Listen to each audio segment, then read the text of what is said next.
वंशी विभूषितकरान् नवनीरदाभात् पीताम्बरात् अरुणबिम्बफलादरुष्ठात् पूर्णेन्दुसुन्दरमुखात् अरविन्दनेत्रात्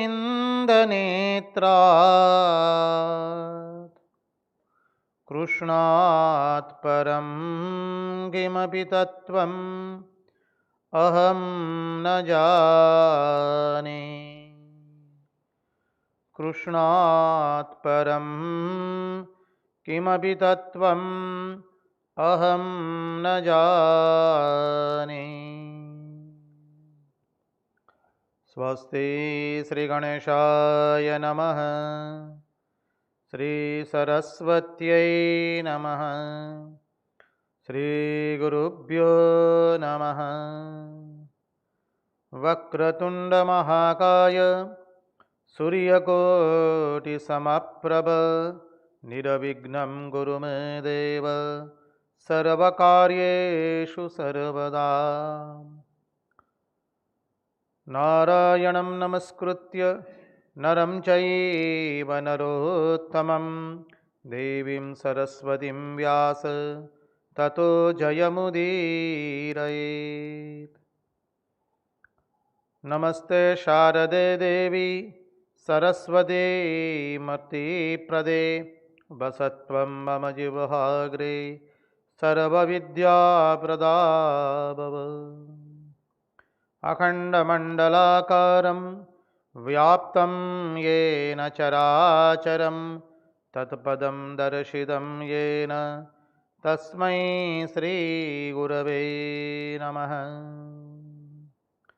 सच्चिदानन्दरूपाय विश्वोत्पत्त्यादिहेतवे तापत्रयविनाशाय श्रीकृष्णाय वयं नुमः।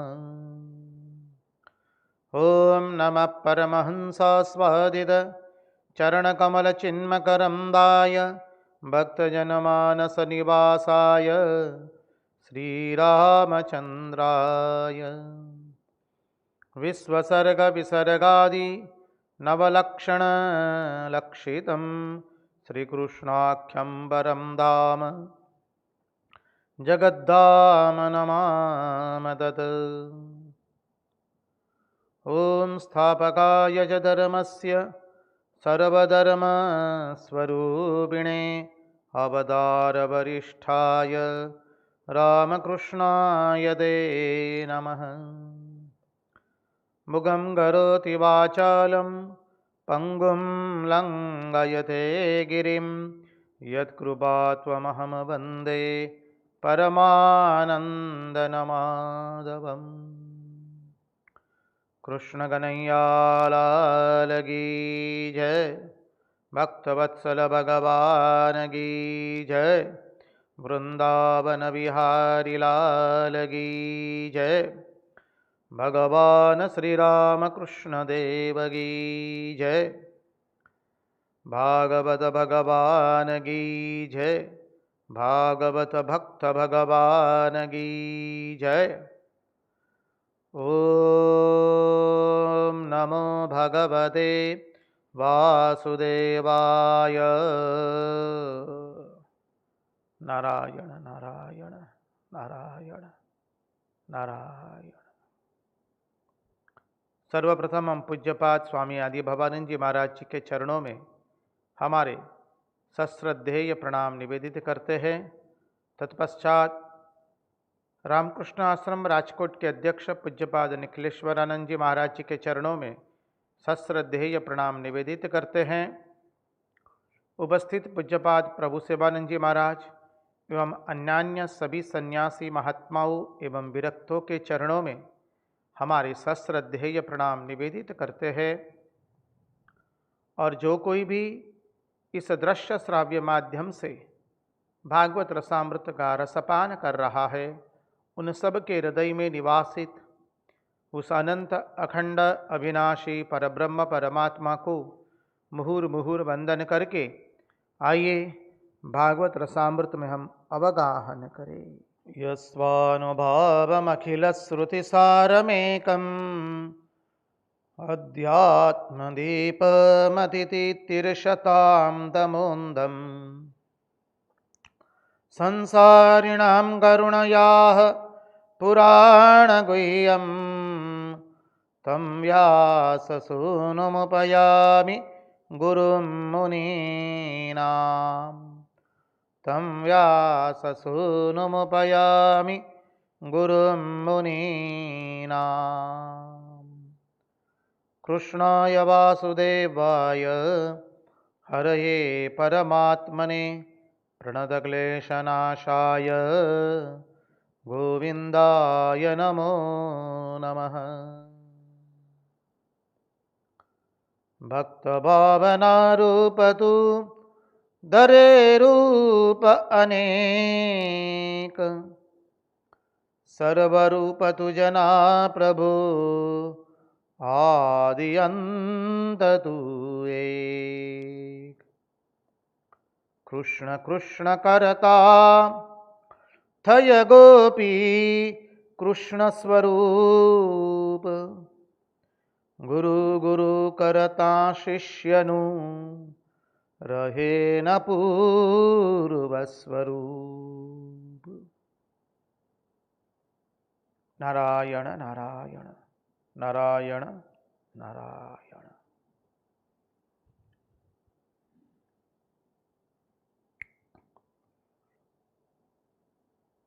आप लोग जो अपने अभिप्राय व्यक्त करते हैं उससे आपके मानसिक स्थिति भी पता चलता है। अच्छा लगता है आप सबके अभिप्रायों को हमारे महाराज जी हमें भेज देते हैं। एक जिज्ञासु ने लिखा है कि आप हाथ उठा करके जब ओम नमः पार्वती पतये हर हर महादेव बोलते हैं तब दो हाथ क्यों ऊपर उठाते हैं? इसका तात्पर्य है कि हम भगवान का पूर्ण शरणागत हो रहे हैं। जब राधे राधे बोलते तभी भी देखिए दो हाथ ऊपर उठा देते हैं। ये भक्ति की परंपरा में भक्तों की एक भावना है कि हे प्रभु हम दोनों हाथ ऊपर उठा करके कह रहे हैं अर्थात अब हम पूर्ण शरणागत है। एक जिज्ञासु ने उसका उत्तर भी यही लिखा है, पूर्ण सत्य है वो उत्तर। पूर्ण शरणागति की वो प्रतीक है। और एक जिज्ञासु ने वेद स्तुति के 38वें श्लोक के अंतर्गत जो बात कही है वो हमें बहुत अच्छी लगती है। जब आप उस वेद स्तुति के या भागवत के तत्वार्थ को श्री रामकृष्ण देव की उक्ति के साथ मिलाकर के उसकी संगति बैठ जाती है तो बहुत आनंद होता है। भगवान आप सभी लोगों का यह वेदांत का अध्ययन भगवत श्रीमद् भागवत महापुराण का भक्ति ज्ञान एवं वैराग्य के साथ का ये श्रवण हमारे हृदय में और भी भक्ति ज्ञान एवं वैराग्य को बढ़ाए, ऐसे भगवान के चरणों में प्रार्थना। तो चलिए परमहंस शिरोमणि भगवान शुकदेव जी के चरणारविंद में बैठ करके एकादश स्कंद की भूमिका में अग्रसर हो जाए।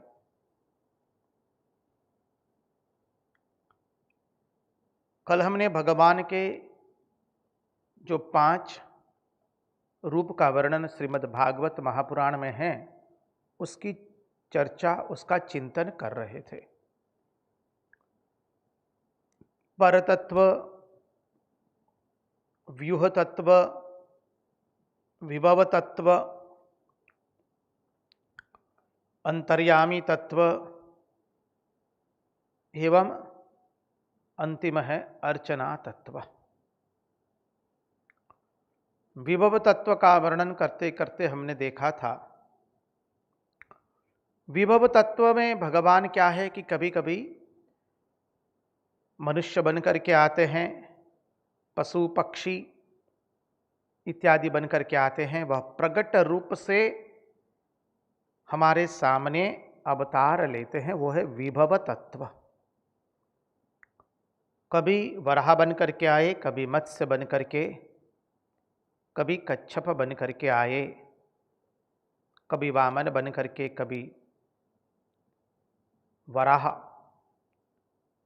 रूप में आए, कभी नृसिंह रूप में आए, कभी परशुराम के रूप में, कभी व्यास के रूप में, राम के रूप में, कृष्ण के रूप में, बुद्ध के रूप में, अनेकों रूप में। भागवत में 24 अवतारों का वर्णन है और भागवत ही कहता है अवताराः असंख्याः। संसार में रह करके भी वो संसार से निराला है। संसार की माया उनको स्पर्श करती नहीं है, संसार की अविद्या उनको स्पर्श करती नहीं है। देखिए, इस स्वरूप में यह ख्याल रखना है कि आकृति होने से परमेश्वर के तत्व में कोई फर्क पड़ता नहीं है। आकृतियां भिन्न होने से परमेश्वर के तत्व में कोई फर्क नहीं पड़ता है। आकृतियां तो बदलती रहती है, आकृति के पीछे जो सच्चिदानंद तत्व है वही असली है। इससे भगवान की असंगता, निर्लेपता प्रकट होती है भिन्न भिन्न आकृति के माध्यम से। आकृति अनेक हो सकती है, लेकिन उसी का पीछे का तत्व जो है वह एक ही है। नाम हजारों नामी एक, रूप करोड़ों रूपी एक।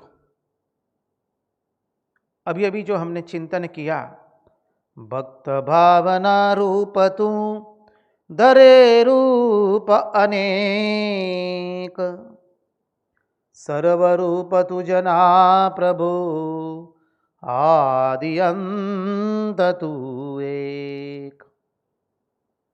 भक्त की भावना के अनुरूप प्रभु आप रूप धारण करते हैं।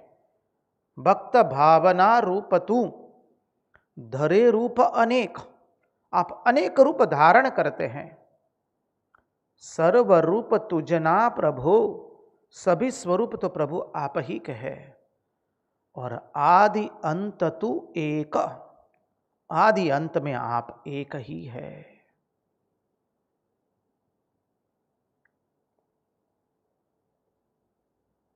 निराकार साकार तू निरगुण सगुण गुणेश, निराधार आधार तू सर्वाधार गणेश। आप निराकार है, साकार भी है। निराकार साकार तू निर्गुण सगुण गुणेश, निर्गुण भी है, सगुण भी है और गुणों से आच्छादित भी है, गुणों से परे भी है।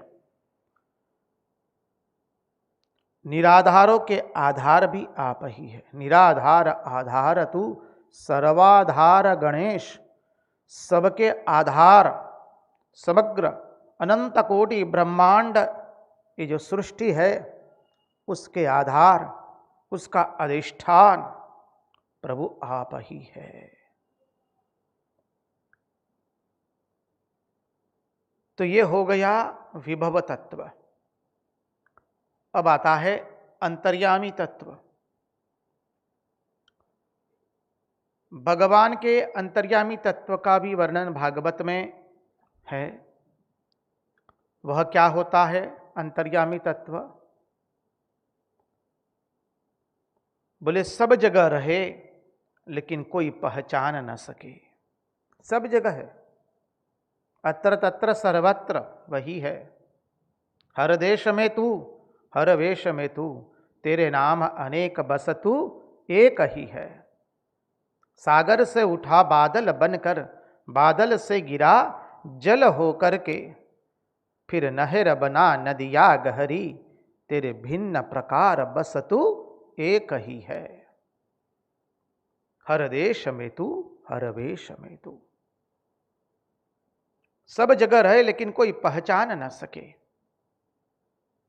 ईश्वर सभी काल में है, अर्थात भूतकाल में है, वर्तमान में है और भविष्य में भी है।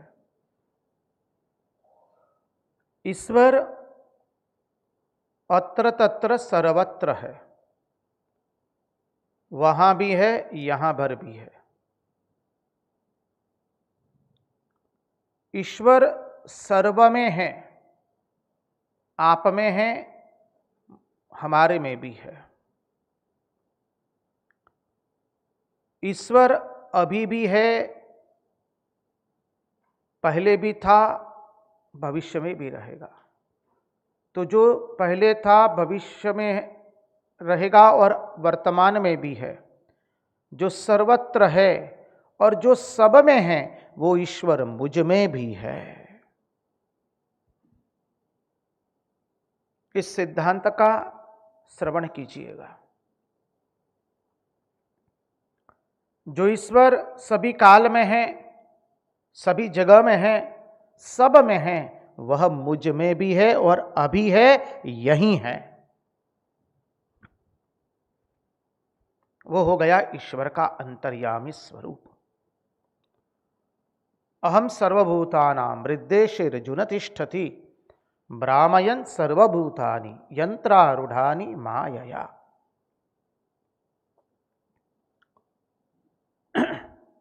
जैसे राजा जो है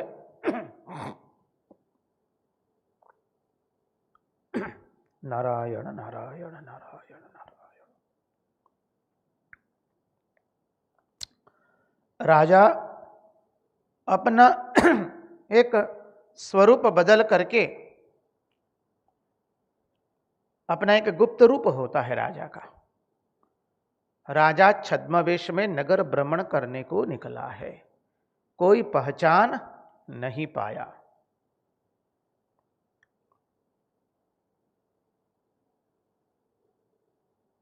सर्वरूप में सबके अंदर छिप करके भगवान देखते हैं। सर्वरूप में सर्व के अंदर में छिप करके भगवान देखते हैं कि कहां क्या हो रहा है। यह ईश्वर का अंतर्यामी रूप हुआ। राजा का अपना एक गुप्त रूप होता है। गुप्त वेश धारण करके राजा नगर भ्रमण करने को निकलता है और देखता है कि उसके नगर में क्या हो रहा है। साथ साथ में ही ये विभव रूप में ही आवेगा, एक है मृगया रूप। राजा कभी कभी अपने नगर में से बाहर वन में मृगया खेलने जाता है, शिकार करने जाता है।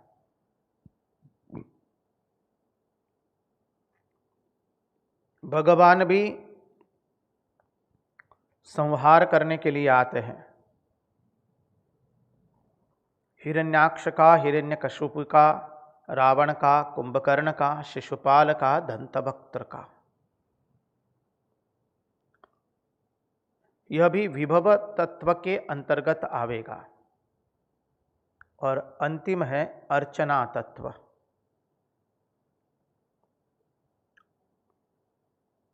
अर्चना तत्व क्या है? बोले भगवान के बंगले बने हुए हैं। आप कहेंगे महाराज भगवान के बंगले कब से बने?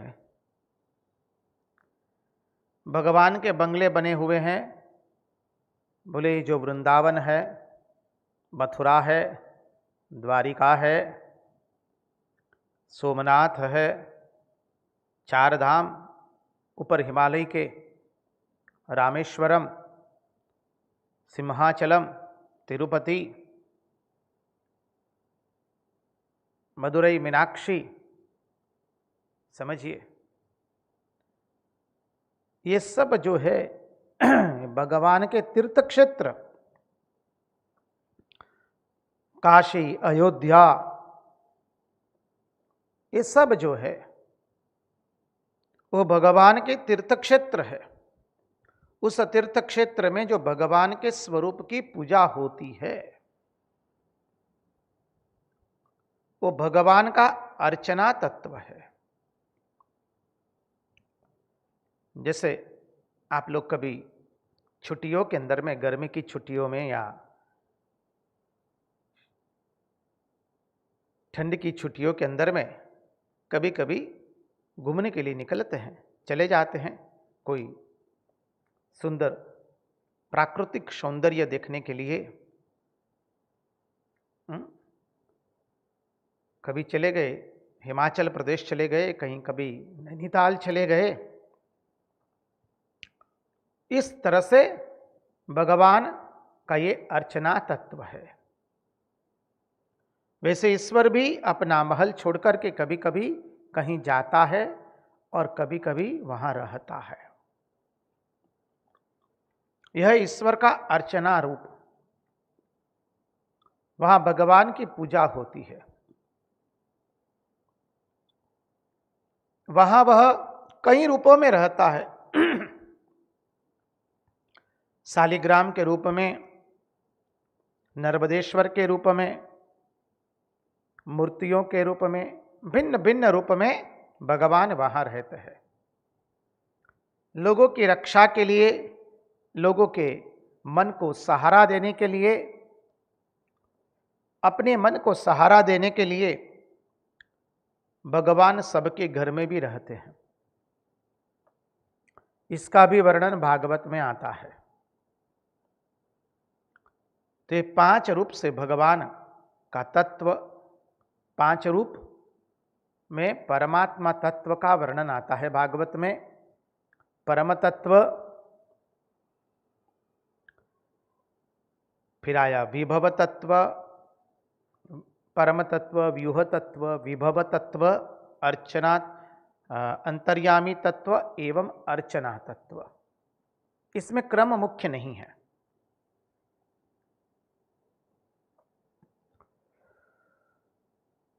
तो ये जो भगवान के भिन्न भिन्न स्वरूप है, तो क्या भगवान के भिन्न भिन्न स्वरूप है क्या? बोले जी ना, ये तो मात्र कैमरा का फर्क है, वस्तु का फर्क नहीं है। भिन्न भिन्न कैमरे से, भिन्न भिन्न एंगल से छवि खींची गई है। इसलिए भक्त भावना रूप तू धरे रूप अनेक, सर्व रूप तुझना प्रभो आदि अंत तू एक। परम तत्व से लेकर अर्चना तत्व सब एक ही है। देखिए, जब हम संसार में बैठ करके देखते हैं परमात्मा को, तो परमात्मा को हम अपनी दृष्टि से देखने का प्रयास करते हैं। तो जब संसार में बैठ करके परमात्मा को देखते हैं, तो परमात्मा हमें घर में भी चाहिए। बोले हमारे घर में होना चाहिए भगवान, तो हम घर में पूजा घर बनाते हैं, लाल जी को बदराते हैं। सुंदर विग्रह ले आए आप डाकोर से, द्वारिका से, वृंदावन से, उस विग्रह की नित्य पूजा करते हैं।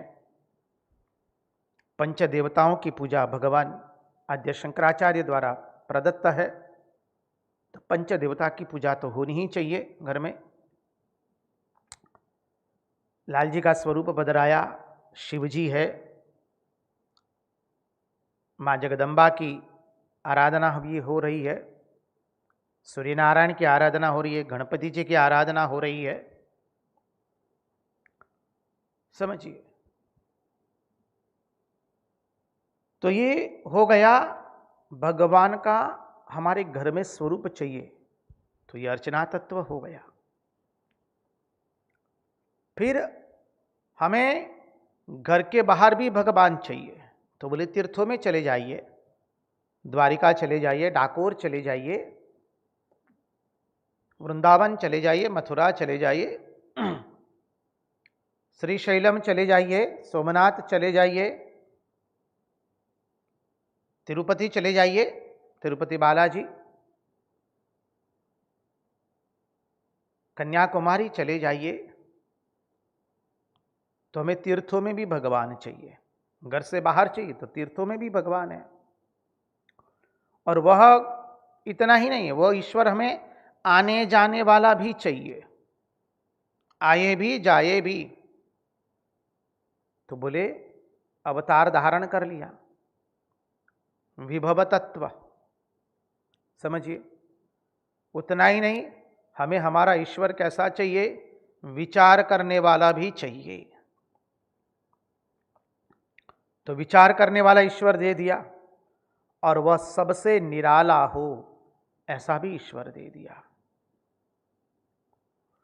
उपनिषदों में जो वर्णन आता है परमात्मा तत्व का, वो ये परतत्व का वर्णन। कहीं कहीं अंतर्यामी तत्व भी आता है ईश्वर का, और व्यूह तत्व भी आता है उपनिषद में, विभव तत्व पर भी आता है कहीं कहीं, लेकिन मुख्य रूप से परतत्व का वर्णन है। तो अब आइए चलिए प्रवेश करें एकादश स्कंद के अंदर में। तो हम देख चुके एकादश स्कंद में कुल 31 अध्याय है। पहले 5 अध्याय अविद्या की 5 गांठें हैं। अविद्या की 5 गांठें क्या है? अविद्या, अस्मिता, राग, द्वेष एवं अभिनिवेश, ये अविद्या की 5 गांठें हैं।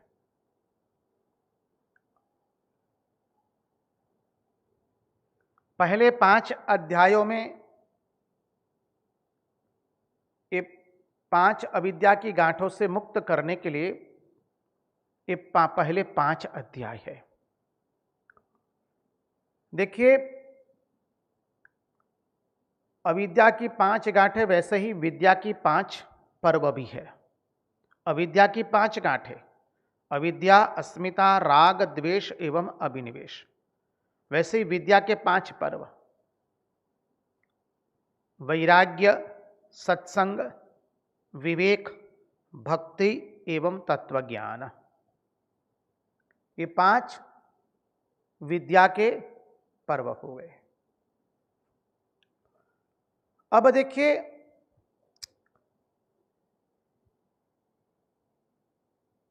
विद्या के इन 5 पर्वों से हम अविद्या की 5 गांठें दूर कर सकते हैं,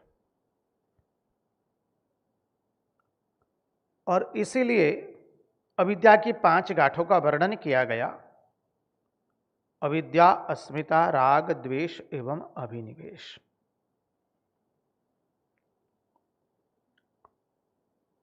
ये पहले 5 अध्याय। बाद में बाकी के जो 24 अध्याय है, उसके अंदर में प्रकृति के 24 विभाग किए हैं, और उसका बंधन मिटाने के लिए भक्ति, धर्म एवं भक्ति का वर्णन आता है।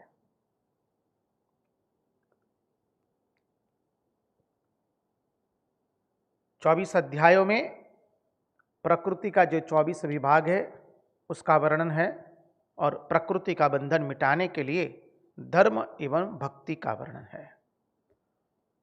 तो 24, 5, 29 हो गए। अब रहे 2। अंतिम 2 अध्याय के अंदर में भगवान ने अपने नाट्य रूप का परित्याग किया है, अभिनय का परित्याग किया है। नाटक छोड़ने का वर्णन अंतिम 2 अध्याय में निहित है। इसलिए ऐसा कुल मिलाकर के 31 अध्याय हुए।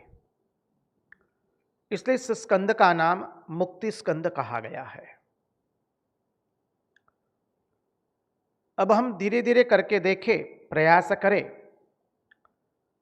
ये अविद्या की 5 गांठों को देखने का। तत्पश्चात विषय में प्रवेश करेंगे, क्योंकि जब तक ये नहीं समझेंगे आगे का तत्व समझ में नहीं आवेगा। क्यों भगवान ने पहले 5 अध्याय में यदुवंशियों का विनाश किया, कौरवों का विनाश किया, और यह 5 अध्याय में क्यों इस तरह से वर्णन आता है वो समझ में नहीं आवेगा।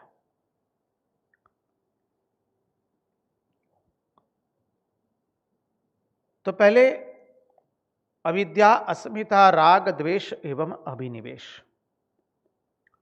अभिनिवेश से शुरू करें अंतिम से। आप लोग कहते हैं ना descending order, ascending and descending. नीचे के क्रम से शुरू करते हैं। अभिनिवेश। अभिनिवेश क्या है? जिद। मनुष्य के अंदर में जिद ऐसी होती है, उसमें ऐसी जिद है कि वो समझता तो कुछ भी नहीं है, ना उसको किसी चीज का ज्ञान है, ना समझता है, लेकिन वो ईश्वर के कार्य में खलेल करने के लिए पहुंच जाता है और ईश्वर को दोषी ठहराता है कि भगवान में अक्ल नहीं है कि ऐसी दुनिया बनाई। समझते तो कुछ भी नहीं है, न जीव को समझते, न ईश्वर को, न जगत को, किसी का ज्ञान नहीं है, न जीव का, न ईश्वर का, न जगत का। दुनिया की किसी चीज को हम ठीक ठीक समझते नहीं हैं और हमारा आग्रह ऐसा होता है कि हम ईश्वर से भी ज्यादा बुद्धिमान है।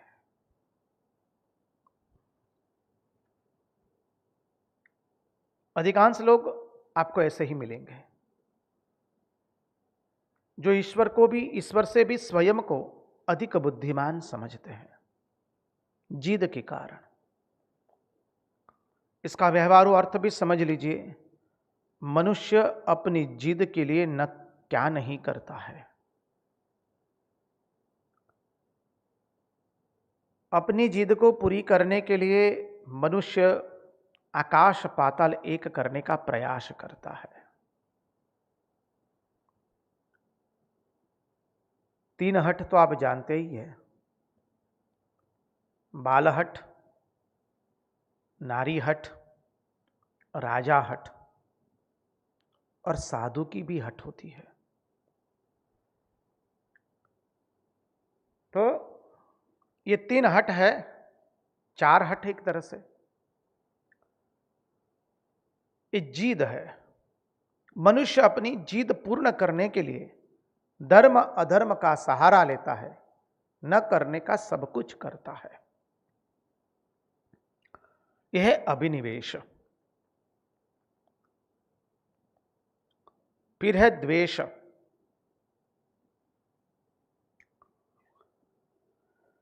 जब मन में द्वेष आता है तो क्या होता है? किसी का नाम सुनते ही हमारे हृदय में आग लगना शुरू हो जाती है।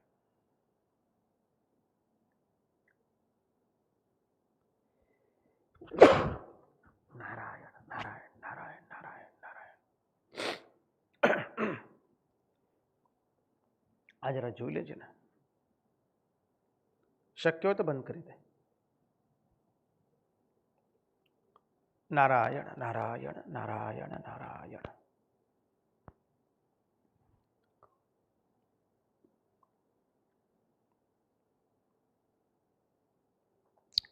द्वेष। जब मन में द्वेष आता है तो क्या होता है?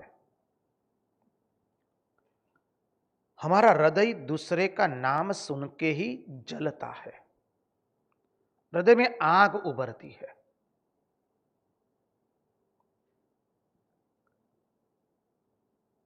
देखिए, जिससे हम द्वेष करते हैं उसका धर्म भी हमें फिर अधर्म लगता है। द्वेष ऐसी खराब चीज है। द्वेष एक आग के है रूप में है। आग जिस लकड़ी में रहती है उसको पहले जलाती है, तत्पश्चात दूसरी लकड़ी को वो जलाती है। वैसे ही जब हम द्वेष करते हैं अन्य से तो पहले हम जलते हैं। दूसरे की प्रसिद्धि सुन करके, दूसरे की सफलता सुन करके, दूसरे की प्रगति सुन करके मन जलने लगता है, हृदय में आग लगती है। और तब हम पहले हम जलते हैं, बाद में दूसरा कोई जलता है, तो ये द्वेष है। और मनुष्य राग द्वेष के चक्कर में ऐसे पड़ा है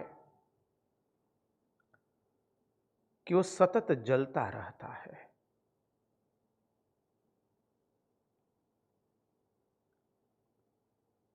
दूसरे की प्रगति देख करके। फिर आता है राग। राग माने किसी का रंग चढ़ जाना।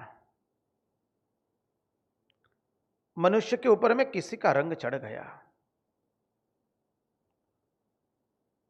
આ પણ વધારે હોય એવું લાગે છે ભાઈ, ને પણ ચેક કરી લે, क्षमा कीजिए। नारायण नारायण नारायण नारायण।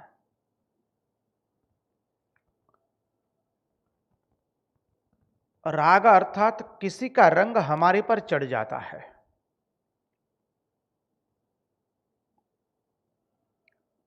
और जब रंग चढ़ जाता है हमारे पर, तो हम उसके प्रेम में ऐसे पड़ जाते, मोहब्बत में, कि हमें हमारा स्वयं का आत्म कल्याण भी नहीं दिखता है। हमारा स्वयं का श्रेय किसमें है वो भी हमें दृष्टि गोचर नहीं होता है जब राग में पड़ जाते हैं। जो व्यक्ति राग में पड़ जाती है वो अपना कल्याण नहीं कर सकती है। प्रेयसी प्रियतम के राग में पड़ जाती है, प्रियतम प्रेयसी के राग में पड़ जाता है, मां अपने संतान के राग में पड़ जाती है, मित्र अपने मित्र के राग में पड़ जाता है। और जब राग में पड़ जाते हैं तो हमें उस व्यक्ति का अधर्म भी धर्म लगने लगता है। इसलिए कहा धर्म कम शरणम गतः। भागवत के प्रथम स्कंद में ही जो 6 प्रश्न पूछे हैं उसका अंतिम प्रश्न यही है, धर्म कम शरणम गतः। जब भगवान अपना लीला संवरण करके स्वधाम चले गए तो धर्म किसकी शरण में गया? हम क्यों धर्म का अनुसरण नहीं कर पा रहे हैं? क्योंकि हमारे हृदय में राग एवं द्वेष बैठा है। हम सब लोग उस घड़ी की वो जो डोलक है उसके जैसे हैं, जिसे आप पेंडुलम कहते हैं। या तो किसी से राग कर लेते हैं या किसी से द्वेष कर लेते हैं। परिणाम स्वरूप हम धर्म का अनुसरण नहीं कर पाते हैं। सत्य क्या है वो समझ नहीं पाते हैं।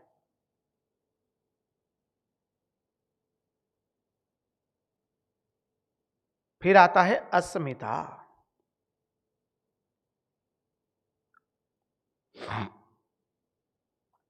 अहम, मैंपना। हमारे में अहंकार इतना भरा हुआ है कि हमारी किसी से भी मित्रता तब तक ही चलती है जब तक हमारे अहंकार पर कुठाराघात न हो। जब हमारे अहंकार पर कुठाराघात होता है तो उस व्यक्ति से हम अपना नाता तोड़ देते हैं, छोड़ देते हैं। बात सुनने में कड़वी लगेगी, लेकिन शास्त्र, आचार्य, गुरु और भगवान किसी की शर्म नहीं रखते हैं। हम वही बात आपके सामने रख रहे हैं। हम लोग कहते हैं कि हमारी इन व्यक्ति से घनिष्ठ मित्रता है। संसार के व्यक्तियों के साथ की बात करता हूं तो अधिकांश आपको दिखाई देगा कि वो आपके अहंकार को पोषता है वो हमारे अहंकार को पोषता है और हम जो है उसके अहंकार को पोषते हैं।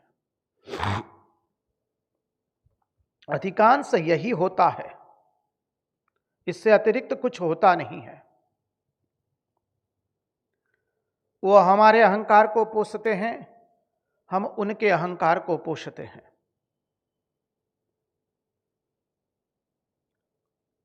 जब हम दोनों एक दूसरे के अहंकार को पोषते हैं तो हमें अच्छा लगता है। और किसी आचार्य या महात्मा के पास चले गए और उन्होंने हमारे अहंकार पर कुठाराघात कर दिया, बस तो फिर रोना धोना शुरू हो जाते हैं।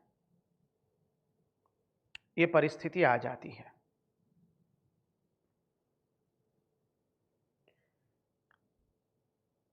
तो ये अहम जो है वो किसका अहम है, समझिए।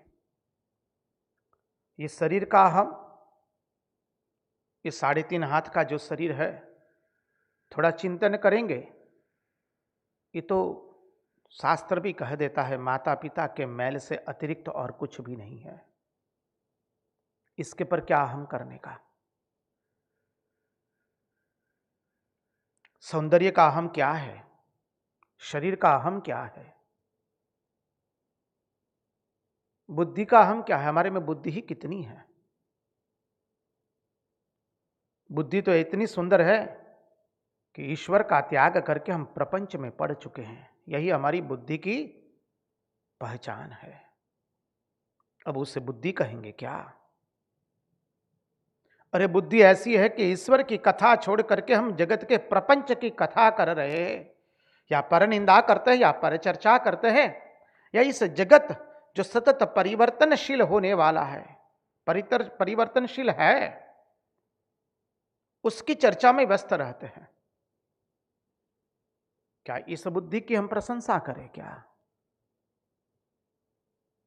इस मन की प्रशंसा करें क्या जिसमें केवल राग द्वेष भरा हो। तो हम किसका। इसलिए भगवान श्री रामकृष्ण देव ने अपने जीवन से भी बताया, कभी वो मैं शब्द बोले नहीं। जहां जहां उनको मैं शब्द उद्धृत करना होता था, वो अपने श्रीअंग को चिन्हित करके कहते थे, यहां से अहम अस्मिता। ગુજરાતીમાં આપણે કહીએ છીએ ને, અરે આ મારી અસ્મિતાનો પ્રશ્ન છે, અહીં મારી અસ્મિતા ઘવાઈ રહી છે।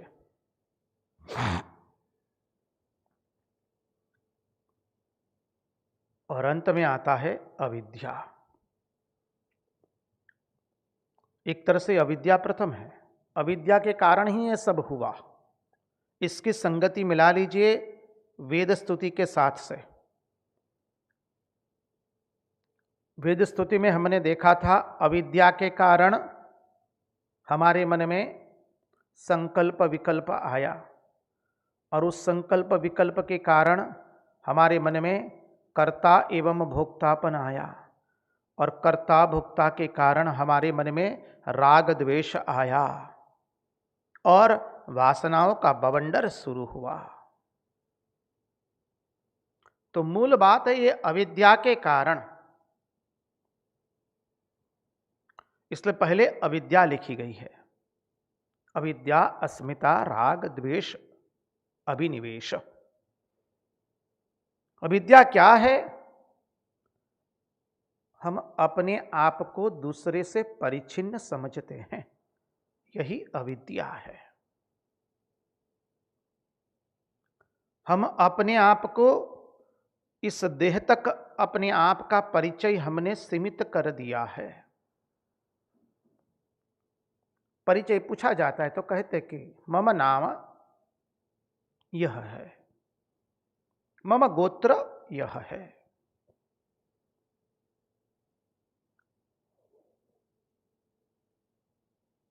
हमने अपने आप को इस देह मांस और हड्डियों के पिंजर में बद्ध कर दिया है। यही हमारी सबसे बड़ी अविद्या है। और इस अविद्या के कारण ही हम दुख भुगत रहे हैं। Why do we suffer? Because of ignorance. और यह इग्नोरेंस क्या है, अविद्या क्या है? हमने अपने आप को एक मनुष्य 3.5 हाथ का शरीर समझ लिया। हम अपने सस्वरूप को भूल गए। तो ये अविद्या की 5 गांठें। इन अविद्या की 5 गांठों को दूर करने के लिए हमने देखा कि 5 सद्वृत्तियां,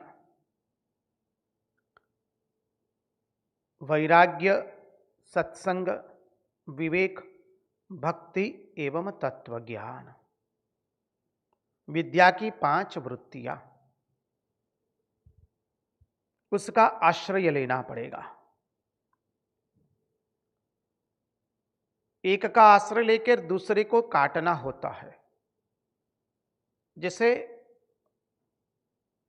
पांव में कंटक चुभ जाता है, तो उस कंटक को निकालने के लिए दूसरे एक कंटक का आश्रय लेते हैं। तत्पश्चात दोनों कंटक हम फेंक देते हैं, दोनों कंटकों का त्याग करते हैं।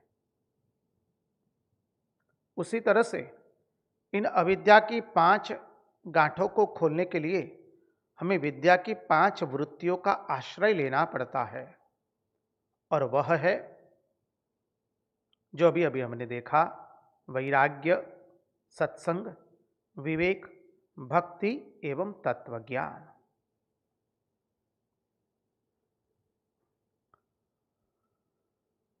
अब देखिए,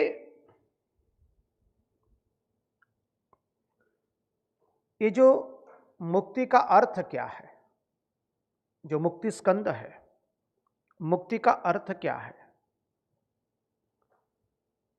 मुक्ति अर्थात अज्ञानकृत अध्यासकृत अन्यथारूप का परित्याग करके अपने यथार्थ स्वरूप में प्रतिष्ठित होना।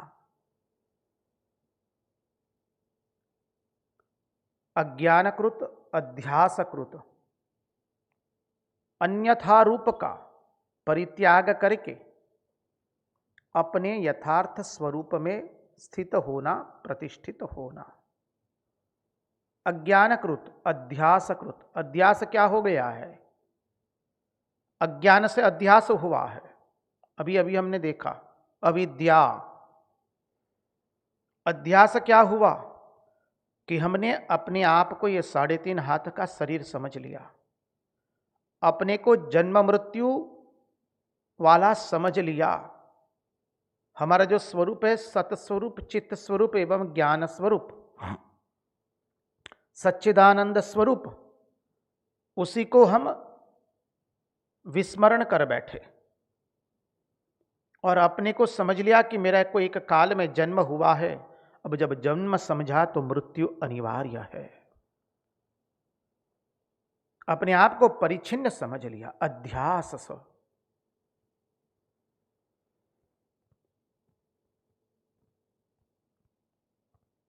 तो अज्ञानकृत, ये अज्ञान है हमारा कि हम अपने आप को 3.5 हाथ का शरीर समझते हैं, अपने आप को परिच्छिन्न समझते हैं। हमारा स्वरूप तो सत स्वरूप है अर्थात अविनाशी, चित्त स्वरूप है अर्थात ज्ञान स्वरूप है, आनंद स्वरूप है अर्थात आनंद तो हमें अपने आप से ही मिलता है ना, वही अपना स्वरूप है। अविनाशी, ज्ञान स्वरूप एवं आनंद स्वरूप। तो अज्ञानकृत अध्यासकृत अन्यथा स्वरूप का परित्याग करके अपने स्वरूप में स्थित होना, वह है मुक्ति। अब अन्यथा रूप जो है वो अज्ञान मूलक है। ये अन्यथा रूप हमने समझ लिया है। किसी ने अपने आप को पुरुष समझा, किसी ने अपने आप को स्त्री समझा। पुरुष समझा तो हमने कहा कि हम किसी के पुत्र हैं, किसी के पति है, किसी के ससुर है, किसी के जमाई है, किसी के मित्र है। अपने आप को स्त्री समझता है कोई तो कहते हैं किसी की मां हूं, किसी की बेटी हूं, किसी की भारिया हूं, किसी की सास हूं, किसी की सहेली हूं। ये अन्यथा रूप अज्ञान मूलक है, वो ज्ञान मूलक नहीं है। अतएव अज्ञान की निवृत्ति से आध्यात्मिक रूप की अज्ञान की निवृत्ति से आध्यासिक रूप की निवृत्ति हो जाती है। अज्ञान की निवृत्ति हुई तो आध्यासिक रूप की निवृत्ति हो जाएगी। अध्यास से जो वृत्ति बनी है, अभी बताया, अभी अभी हमने चिंतन किया, अज्ञान मूलक अध्यासकृत, वह अध्यास रूप की अर्थात आध्यासिक रूप की निवृत्ति हो जाती है जब हम अपने सस्वरूप को प्राप्त कर लेते हैं। और जब आध्यासिक रूप की निवृत्ति हो जाएगी तो क्या होगा? हमारी परिच्छिन्नता नष्ट हो जाएगी।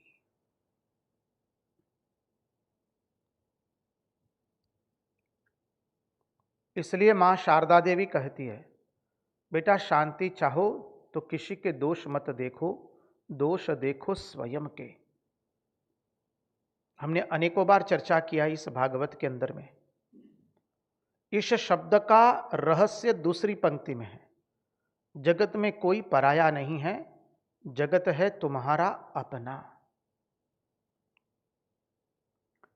द्विषतः परकाये माम मानिनो भिन्न दर्शिनः भूतेषु बद्धवैरस्य न मनः शांति मृच्छति। कपिलोपाख्यान। कपिल मुनि माता देवहूति को जो उपदेश देते हैं, यही बात कहिए, माने वही बात दोहराइए, केवल भाषा अलग है। द्विषतः परकाये माम मानिनो भिन्न दर्शिनः। जब हम दूसरे से अपने आप को अलग समझते हैं तभी हमें भय होता है, तभी हमें अशांति होती है, तभी हमें दुख होता है और तभी हम किसी की निंदा करते हैं। जब दूसरे से स्वयं को अभिन्न समझेंगे तब निंदा किसकी करने जाएंगे? भय किससे लगेगा? प्रशंसा किसकी करेंगे?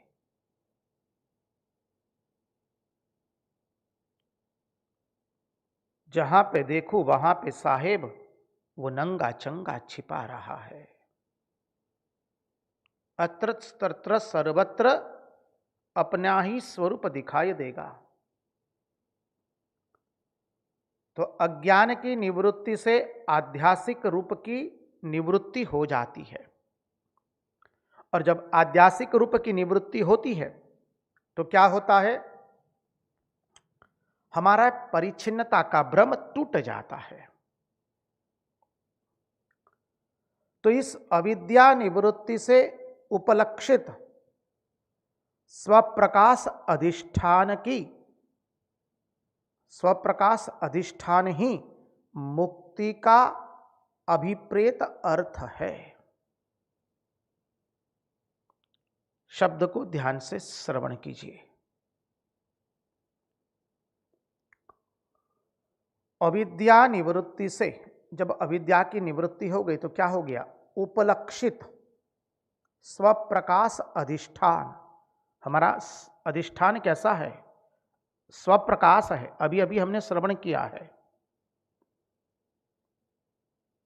वह अधिष्ठान स्वप्रकाश है। अनुपम हिरलो पायो बाबा, अनुपम हिरलो पायो। राते चमके दहाड़े चमके, चमके जुग जुग न्यारो। सूरज चांदो एथी जग जमगे, असली एक जगारो। रंगवदूत महाराज लिखते हैं, वो न तत्र सूर्यो भाति न चंद्र तारकम, वो स्वप्रकाश है, उसको किसी के प्रकाश की आवश्यकता नहीं है, वो परम मूल कारण है, कोई उसका कारण नहीं है। तो वो स्व अधिष्ठान ही स्वप्रकाश अधिष्ठान ही मुक्ति है, उसको प्राप्त करना ही मुक्ति है। देखिए, मुक्ति कोई देशांतर में नहीं होती है, कोई कालांतर में नहीं होती है, और कोई द्रव्यांतर में वास नहीं करती है। मुक्ति कहीं प्राप्त करनी नहीं है। यदि हम मुक्ति को प्राप्त करेंगे तो फिर उसका त्याग भी हो जाएगा। प्राप्त करनी है मुक्ति, हमने वेद स्तुति में उसका चिंतन किया है। हमें मुक्ति प्राप्त नहीं करनी है, मुक्ति तो हमारा स्वरूप ही है। बंधन से हमें मुक्त नहीं होना है। अरे मुक्त होंगे तो फिर वापस बंधन में पड़ जाएंगे। जिसको प्राप्त करेंगे उसको खो भी बैठेंगे। तो बंधन कभी था ही नहीं और मुक्ति कभी हमें प्राप्त करनी ही नहीं है। मुक्ति तो हमारा स्वरूप है, वो कोई देशांतर में नहीं है, कालांतर में नहीं है, द्रव्यांतर में नहीं है।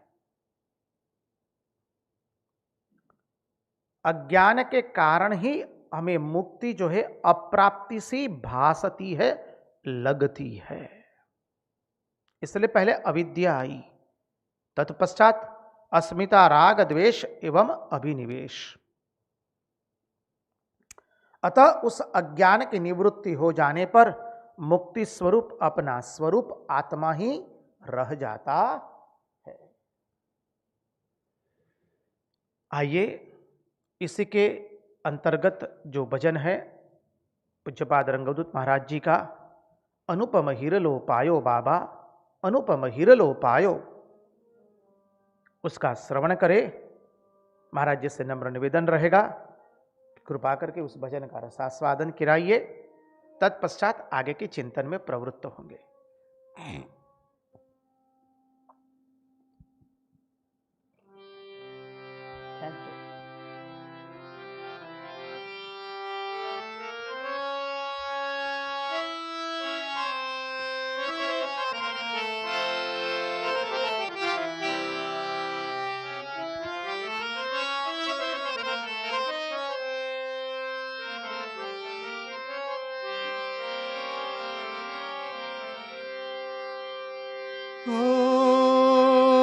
अनुपम हिरलो पायो रे बाबा, अनुपम हिरलो पायो, अनुपम हिरलो पायो रे बाबा, अनुपम हिरलो पायो। एक अनामी अंतर्यामी, एक अनामी अंतर्यामी, वण दीझे भटकायो, अनुपम हिरलो पायो रे बाबा, अनुपम हिरलो पायो।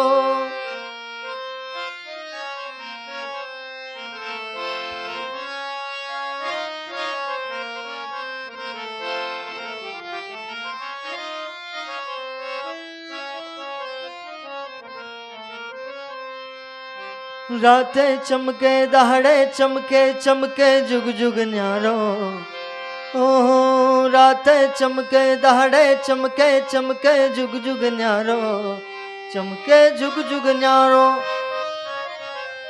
सूरज चांदो एथी जगमगे हो,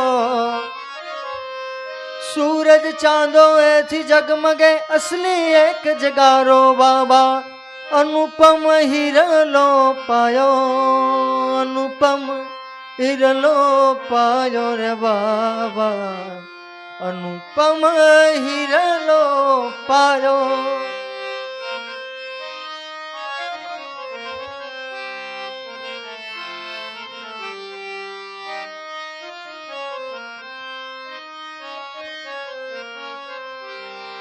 जप तप तीरथ जोग जुगत थी, जप तप तीरथ जोग जुगत थी, ए छे साव निरालो। जप तप तीरथ जोग जुगत थी, ए छे साव निरालो, ए छे साव निरालो। नेति नेति कही निगम ओचरे हो, नेति नेति कही निगम ओचरे, बावन थी बहारो बाबा, अनुपम हिरलो पायो रे बाबा, अनुपम हिरलो पायो। जप तप तीरथ जप तप तीरथ थी, एछे साव निराड़ो। अरे भगवान कैसे हैं, वो हमारा स्वरूप कैसा है जो जप तप करने से नहीं प्राप्त होने वाला है। भगवान कोई बाजारू चीज नहीं है कि इतने जप कर लिए, इतना साधन कर लिया तो भगवान प्राप्त हो जाएगा, कतई नहीं। और फिर कहा जो निगम है, आगम निगम, उस सब लोगों ने कह दिया उसके बारे में, वो क्या है? बोले यह नहीं, यह नहीं, यह नहीं। श्रुतियां यह नहीं कह करके भगवान में विलीन हो गई। वही हमारा अनुपम हिरला है। अनुपम हिरलो पायो रे बाबा, अनुपम हिरलो पायो। सर्वशेष अशेष आत्म, सर्वशेष अशेष आत्म, चेतन हीर छबीलो, चेतन हीर छबीलो। सब आत्मा के विशेषण लगाए हुए, सर्वशेष अशेष आत्मा, सबके अंदर में शेष रहने वाला, सर्वशेष अशेष आत्मा, हीर छबीलो, छेल छबीला वाला, कभी नाचता है, कभी शांत है, भिन्न भिन्न भाव में है वो। सर्वशेष अशेष आत्म, चेतन हीर छबीलो, चेतन हीर छबीलो। चारथी पार निहाड़ो मुगे हो, चारथी पार निहाड़ो मुगे, मोहन ये रढ़ियाड़ो बाबा, अनुपम हिरलो पायो रे बाबा, अनुपम हिरलो पायो, अनुपम हिरलो पायो रे बाबा, अनुपम हिरलो पायो। चारथी पार निहाड़ो मूंगो। अरे तीन अवस्थाएं हैं, इसका अध्यात्म अर्थ देख रहे हैं। जागृत, स्वप्न, सुषुप्ति, तुरीय तो हमारा स्वरूप है। तो बोले तीनों अवस्था से पर जो है वो, और उससे भी कुछ पर है। क्या है? कोई बोल नहीं सकता है। व्यावहारिक अर्थ से देखे तो धर्म, अर्थ, काम, मोक्ष, ये चारों से जो पर है, समझिए। चारथी पार निहाड़ो मूंगो, मोहन है रडियाड़ो। ओ अनुपम हिरलो पायो रे बाबा, अनुपम हिरलो पायो।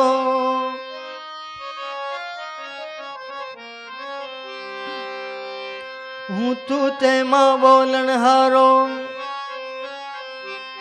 हूँ तू ते मां बोलन हारो, वाणी मूल हुकारो। ओ हूँ तू ते मां बोलन हारो, वाणी मूल हुकारो, वाणी मूल हुकारो। जात्या सगळे हज सळगे हो, जात्या सगळे हज सळगे, देख रंग मत वालो बाबा, अनुपम हिरलो पायो रे बाबा, अनुपम हिरलो पायो। वाणी उसका वर्णन नहीं कर सकती है, और जहां भी देखो उसके अतिरिक्त और कोई है ही नहीं, दूसरा भासता ही नहीं है, उसके अतिरिक्त और कोई दूसरा स्वरूप ही नहीं है। हूँ तू ते मां बोलन हारो, हूं तू तैमा बोलन हारो, मैं और आप सब कुछ उसी के अंदर में है, समग्र जगत उसी में समाया हुआ है। हूँ तू तेमा बोलन हारो, वाणी मूल हुकारो। उसको वाणी वर्णन नहीं कर सकती है। हूँ तू तेमा बोलन हारो, हूँ तू तेमा बोलन हारो, हूँ तू तेमा बोलन हारो, हूँ तू तेमा बोलन हारो, हूँ तू तेमा बोलन हारो, हूँ तू तेमा बोलन हारो, हूँ तू तेमा बोलन हारो, हूँ तू तेमा बोलन हारो, हूँ तू तेमा बोलन हारो, वाणी मूल हुकारो, वाणी मूल हुकारो। जात्या सगले हज सड़गे हो, जात्या सगले हज सड़गे, देख रंग मत वालो बाबा, अनुपम हिरलो पायो रे बाबा, अनुपम हिरलो पायो,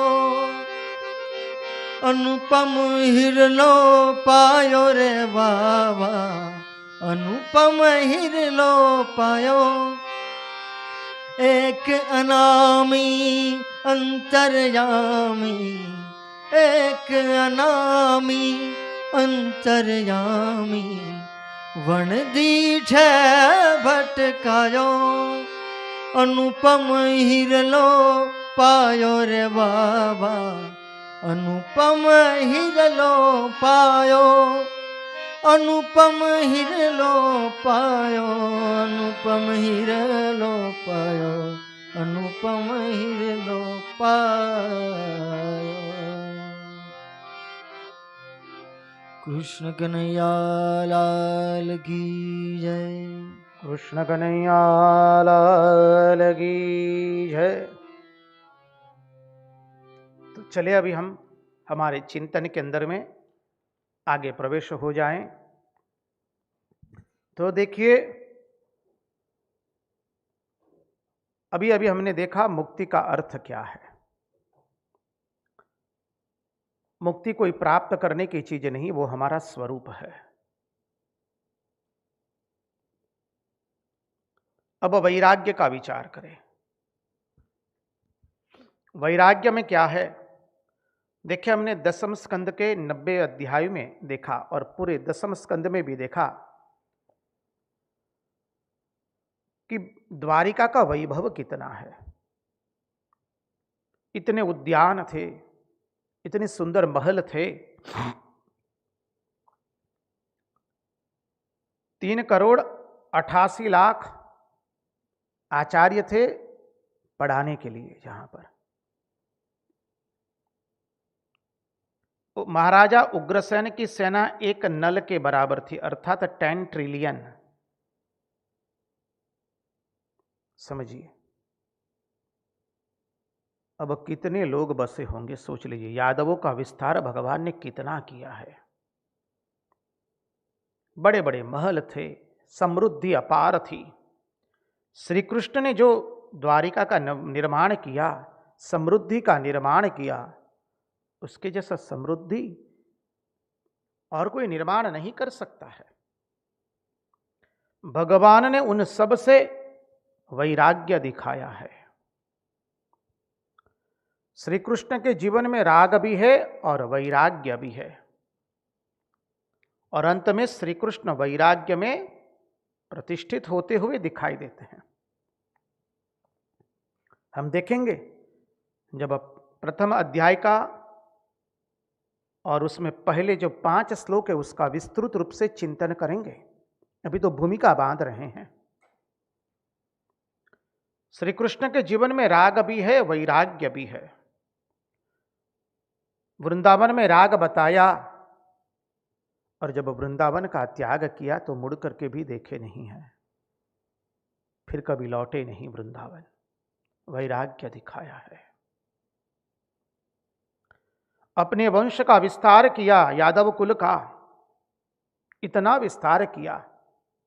हमने 90वें अध्याय में देखा क्या वैभव था, क्या प्रतिष्ठा, क्या ख्याति विख्याति सुख्याति, क्या नहीं था। उन सब से अब भगवान वैराग्य कर रहे हैं। इतना ऐश्वर्य, संपत्ति, वैभव, शक्ति, बल, सेना, परिवार होने पर भी कुछ भी नहीं रहा। इस संसार में कुछ भी अटकने या भटकने योग्य नहीं है। इस संसार में कहीं पर भी अटकने या भटकने योग्य नहीं है। नारायण नारायण नारायण नारायण। संसार में कहीं पर भी कुछ अटकने योग्य नहीं है। हम अटक जाते हैं, राग में फंस गए। हमने अनेकों बार चिंतन किया, हमने हमारा हृदय जो है धर्मशाला बना लिया है। हमारा हृदय धर्मशाला से अतिरिक्त और कुछ नहीं रहा। जो भी आया उससे हम चिपक गए। बस या तो चिपके या तो बिछड़े, यही जानते हैं हम। हमने स्वेच्छा से किसी का त्याग नहीं किया है। गुजराती भाषाમાં સુંદર આપણે ત્યાં કહેવત છે, માર્ગ ઉપર વળાંકમાં અને સંબંધમાં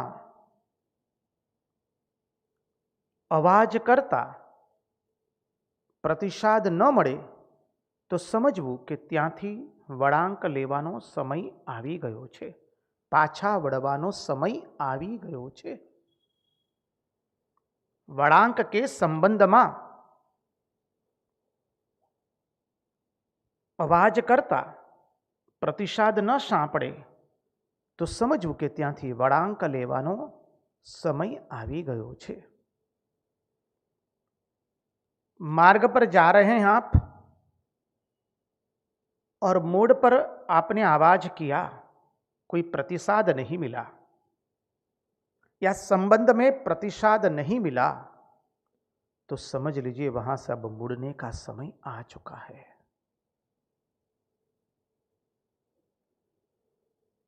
वापस आने का समय आ चुका है। हम जीवन में केवल राग करना सीखते हैं, वैराग्य हमारे जीवन में नहीं आता है। हम त्याग करना नहीं सीखते हैं, इसलिए प्रकृति हमें बलात् करके त्याग करवाती है। और जब प्रकृति हमें बलात् करके त्याग करवाती है तब हम रोते रोते त्यागते हैं। संपत्ति का त्याग तब रोते रोते करना पड़ता है, वैभव का त्याग रोते रोते करना पड़ता है, संबंधियों का, स्वजनों का, प्रियजनों का रोते रोते त्याग करना पड़ता है। इसलिए स्वेच्छा से त्याग करना सीखिए। स्वामी विवेकानंद यही समझाते हैं। छोड़ो छोड़ो, प्रेम से छोड़ना है।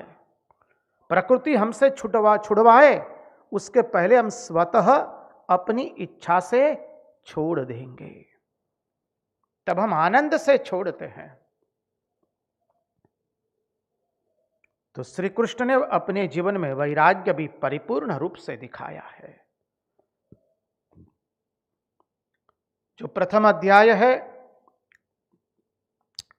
उसकी जो कथा है वो बहुत बोधप्रद है। प्रथम अध्याय में एक रूपक के माध्यम से देखे घटनाओं को तो योगी जो है वो सद्वृत्तियों को साधन बना करके दुर्वृत्तियों पर विजय प्राप्त करता है।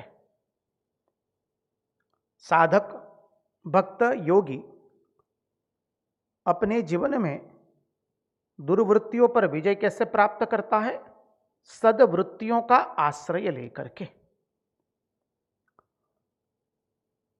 सद्वृत्तियों का साधन बनाकर हम दुर्वृत्तियों पर विजय प्राप्त करते हैं।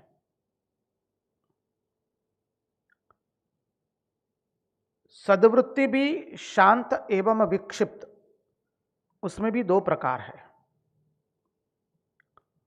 पहले देखिए, सद्वृत्तियों का साधन बनाकर हमने दुर्वृत्तियों पर विजय प्राप्त किया।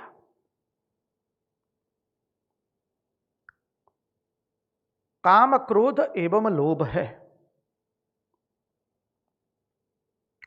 थोड़ा गुढ़ार्थ में जाएंगे। साधक, उपासक, भक्त, योगी, हम सबके मन में काम, क्रोध एवं लोभ की वृत्ति है। तो उस काम की वृत्ति को त्याग करने के लिए हमने सद्वृत्ति का साधन बनाया।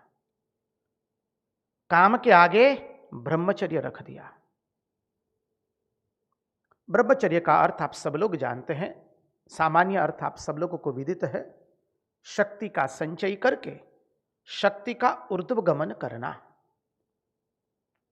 और गुढ़ार्थ अर्थ है सब समय ब्रह्म का चिंतन करते रहना। अन्यावाचो विमुंचथ।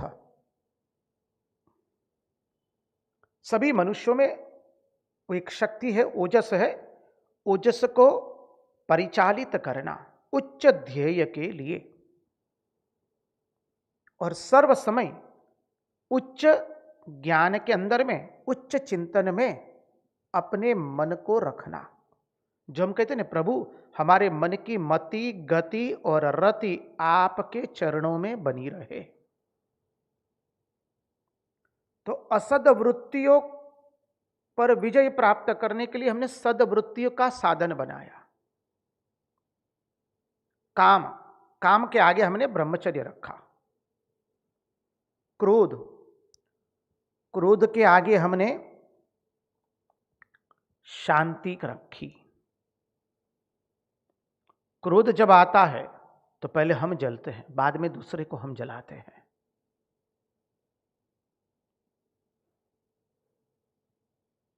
तो क्रोध से निवृत्ति पाने के लिए हमने शांति की भावना की।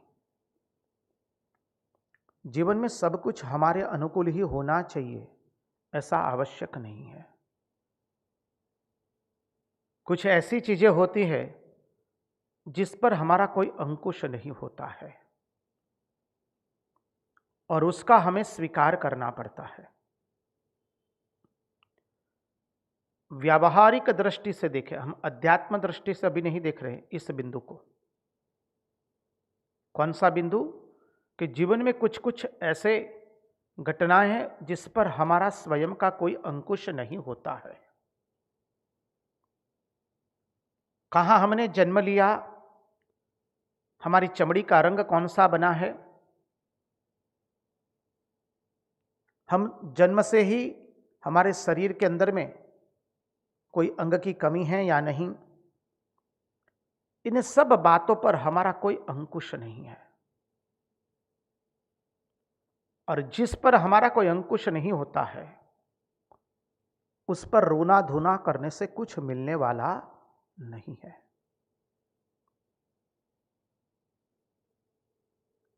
उसको हम परिवर्तित नहीं कर सकते हैं।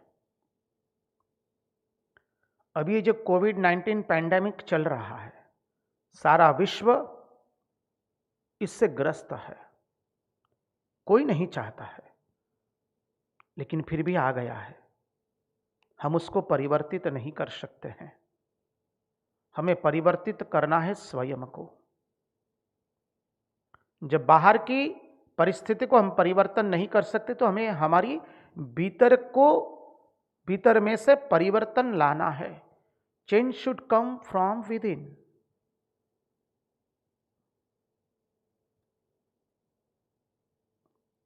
भीतर में से परिवर्तन आना चाहिए और वो परिवर्तन सही होता है।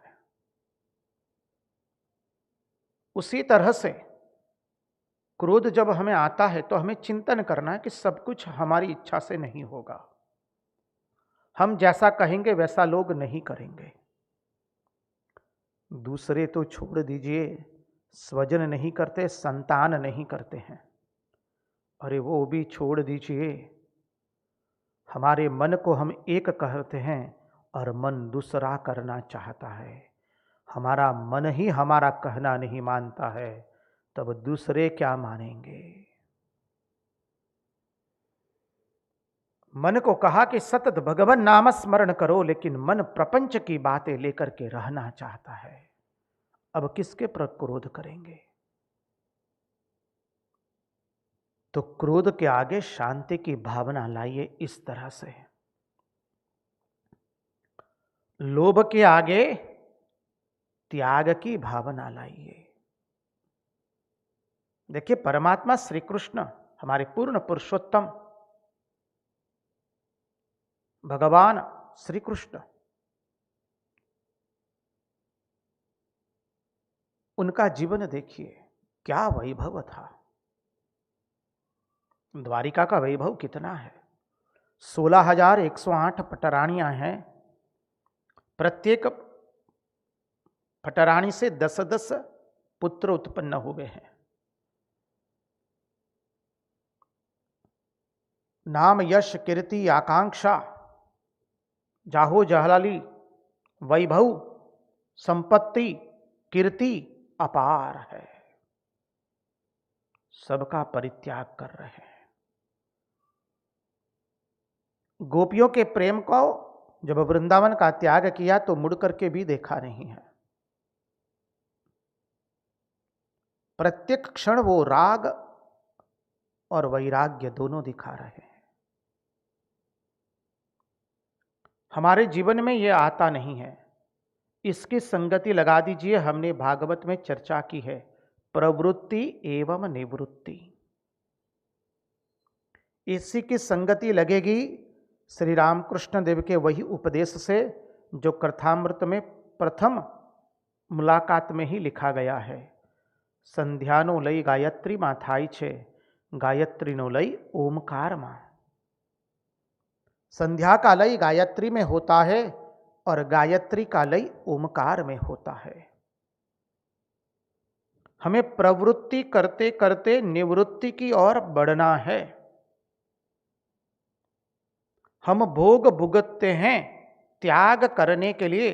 हमारे सनातन वैदिक धर्म के 3 सिद्धांतों की चर्चा हमने की थी। आत्मसंयम, भोग भुगतते हैं त्याग करने के लिए, और जो कुछ भी करते हैं वो हम आने वाले जन्म की तैयारी कर रहे हैं। प्रवृत्ति एवं निवृत्ति। जीवन के कुछ कालखंड तक प्रवृत्ति आवश्यक है, अनिवार्य है, और वो प्रशंसनीय भी है। हमने संबंध बनाया, बहुत ही अच्छा किया। संबंध का विस्तार किया, बहुत ही सुंदर, श्रेष्ठ। लेकिन वो कुछ काल तक होना चाहिए। उसके बाद अपने आप को हमें लपेटना है, अपने आप को हमें सिमटना है।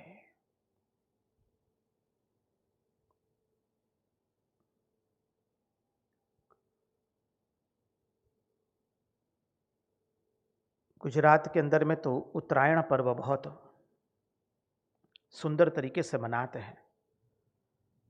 उत्तरायण पर्व में आप लोग जानते पतंग चगाते हैं आप, और पतंग यदि बहुत दूर चली गई और आपने लपेटा नहीं तो पतंग चली जाती है हाथ से। वैसे ही हम संबंधों में इतने आगे चले गए, अपने आप को लिपटा नहीं वैराग्य से, तो वो फिर कट जाएगा। प्रवृत्ति में इतने व्यस्त हो गए कि हम निवृत्ति की ओर गए नहीं, तो फिर सर्वस्व लूट लिया जाएगा। हम सुबह में अपने शयन कक्ष से बाहर निकलते हैं, रसोई घर में जाते हैं, वहां जलपान करते हैं, तत्पश्चात कार्य के लिए गृह का त्याग करते हैं। देखिए, त्याग सतत हो रहा है। प्रवृत्ति के लिए त्याग कर रहे हैं, गृह का त्याग किया प्रवृत्ति के लिए। ऐसा नहीं कहना ना घर में ही रहेंगे, हम घर छोड़ के नहीं जाएंगे, नहीं कहते हैं। गृह का त्याग किया कार्यालय में जाने के लिए, कार्य करने के लिए, धंधा करने के लिए, और सारे दिन बाहर रहे, किसी दूसरे नगर में गए, कोई दूसरी राज्य में गया।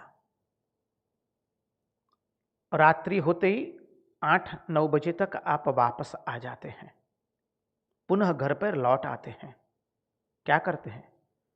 लौट करके स्नान करके, भगवान का स्मरण करके, रात्रि भोजन करके फिर आप अपने शयन कक्ष में जाते हैं। हम प्रवृत्ति एवं निवृत्ति दोनों करते हैं। तो श्री कृष्ण अपने जीवन से यही सिद्धांत यहां में बहुत सुंदर तरीके से बता रहे हैं कि राग एवं वैराग्य, लोभ के आगे हमें वैराग्य को स्थापित कर देना है, काम के आगे ब्रह्मचर्य को, क्रोध के आगे शांति को, लोभ के आगे वैराग्य को स्थापित कर देना है। इसलिए कहा कि योगी असद वृत्तियों को, उस असद वृत्तियों पर विजय प्राप्त करने के लिए सदवृत्तियों का साधन बना करके दुर्वृत्तियों का असत वृत्तियों पर विजय प्राप्त करता है। आगे का चिंतन और अधिक गुढ़ार्थ में होगा।